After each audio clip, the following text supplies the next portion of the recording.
look, if you're going to make this campaign happen, the one thing that they're never going to stop talking about is vaccines. And, you have to answer for Santino on the Causeway. People are going to want to know. And look, I have taken a lot of shit for being, what a lot of people call an anti-vaxxer, which really is just a vaccine skeptic. But they like to move the goalposts and make you a worse, somehow, outlier. And no, I'm very much on the page, and people know this, of I was not on board with how we handled COVID. But what was your evolution? When did you say, hey, a long time ago. I was on 60 Minutes, quoted me in 2009 or something, saying I wouldn't get a flu shot. Not because I don't believe. I'm not talking about vaccines so much, but just on what was happening in COVID. With the lockdowns. First of all, one thing I don't understand about the COVID thing is how come, I'm sure you know about the Great Barrington Letter that was signed by 16,000 doctors and scientists who were all dissenting about how we were handling it. How come your doctors only count? I'm not talking to you, I'm talking to the Western medicine. How come your doctors, they're the ones, that's the science? And if it was one guy out there, but it's a lot of accredited people. So I think that is one reason why you came out of the gate at 20%. Because there's just a lot more people in this country who are onto that kind of thing. And how much medical science, conventional medicine, is wrong and gets things wrong, including about COVID. Lots of things they got wrong. And then where I think we are not on the same page is, I don't believe all vaccines are bad. There are some vaccines I would want if I thought the pathogen was serious enough. And what do you think I think? Well, let's get into that. Let's make you the candidate that can get past this issue, because you're going to have to get past this issue if you're going to go anywhere. So I think your idea of connecting the pharmaceutical industry, and that certainly had to do with how COVID was handled, with the bigger issue of corporate America having too much of a stranglehold on this country, that is a great issue. It's a little, not obvious, so you're going to have to explain it to people. You can handle that, I'm sure. But that's where I feel this should start, is you were, before this, you were a guy who was so concerned, and still are, of course, about the environment, and did so much. And this is just kind of another tributary to that river. This is sort of environmental vaccines. It's what is going to keep me healthy? What's going in my body? That kind of stuff. Yeah, so, and it was the same issue that, it's an issue of corporate capture. It's an issue of government agencies being subverted, and democracy being subverted, and government agencies transformed through these mechanisms of corporate capture, into sock puppets for the industries they're supposed to regulate. So you're talking about the FDA? Well, yeah, before that it was the EPA that I was, probably 20% of my environmental cases were against federal and state agencies who were doing sweetheart deals with the industries they were supposed to regulate. And that, so it was easy for me when I got dragged kicking and screaming because I didn't want to do vaccines into the vaccine realm. It was easy for me to understand what was happening because I'd seen it happening at EPA. That's an important point people shouldn't know. And I got dragged in, unlike most people are in this space or were in this space because their children suffered vaccine injuries, or, let's put it neutrally, that they believed their children had suffered vaccine injuries. And I was just somebody who believed that you should listen to the women who were, if I may, as the moderator, just for anyone listening who's the super skeptic type, vaccine injuries, that is a fact, that there are vaccine injuries. That's why there's a vaccine court. Vaccines are a medical intervention like so many other drugs, and we don't say they're bad because we know they have side effects, but we just have to admit, first of all, that they do have side effects. Hopefully not bad, hopefully not all. We can debate what they are, but let's start from, yes, vaccines, like any other drug, have side effects and serious side effects. And now let's have the debate about how widespread is that? See, that's, I think, someplace where we part. I think you think the vaccine injuries from COVID vaccines did more damage than I do.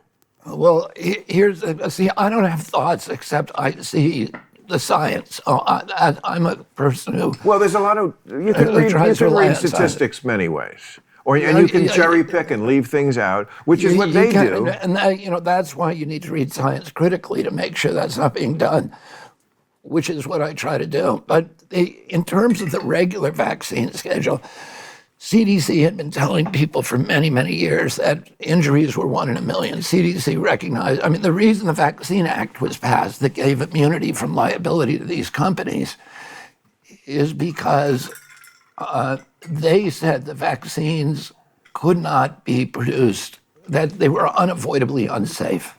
And that phrase is in the 1986 statute, and it's in the Supreme Court Brucewitz case, which upheld that statute. They said, okay, we're going to give them immunity from liability no matter how negligent they are, no matter how grievous your injury, no matter how reckless the behavior, no matter how shoddy their manufacturing and testing processes. You can't sue them. And the reason we gave them that liability shield is because they were able to convince the Reagan White House that vaccines could not be made safe. They're going to injure certain people. The question then is, are those rare injuries? And CDC says, yes, they were very rare, 1 in a million.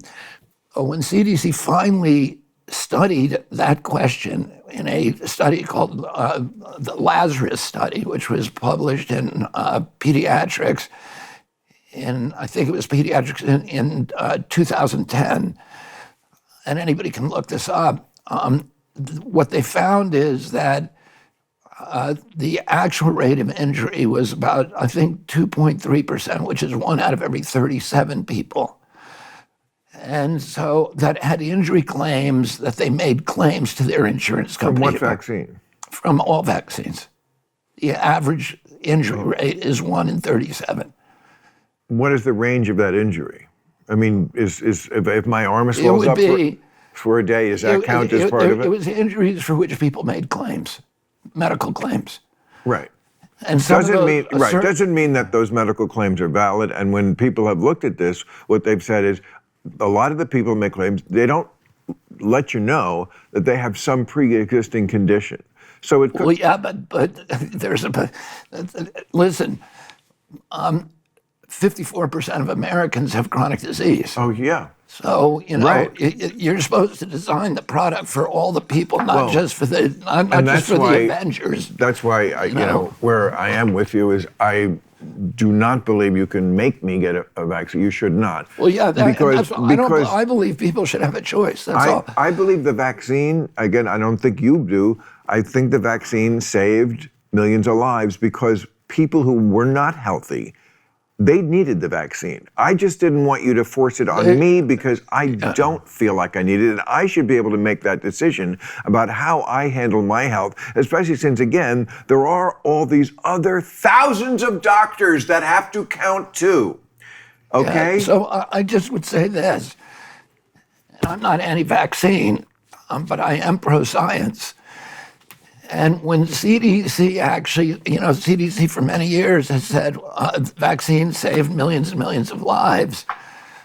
But when they actually studied that issue, and they did an intensive study on decades and decades of medical records, and that study is called the Guyer study, Guyer, and they did it with Johns Hopkins in 2000. And they looked at what was the explanation for this historic drop, 85% drop in mortalities from infectious disease in the 20th century. It's one of the great episodes of history in the United States and Western Europe. There was this tremendous drop in the diminution in fatalities from infectious disease. What caused that? Was it vaccines? Was it antibiotics? Was it surgeries? Was it something else? Why can't it be all of them? It was actually almost none of them. the explanation for it was nutrition and sanitation. It was chlorine. I bet yeah, sanitation, nutrition, I guess, got better for a while. Nutrition was. I feel like when we were kids, food was still basically food. Yeah, it was actually exactly. like minerals. And but it was stuff soon after that it just became more and more processed and fake and bad for you. Chemicals and all. Yeah.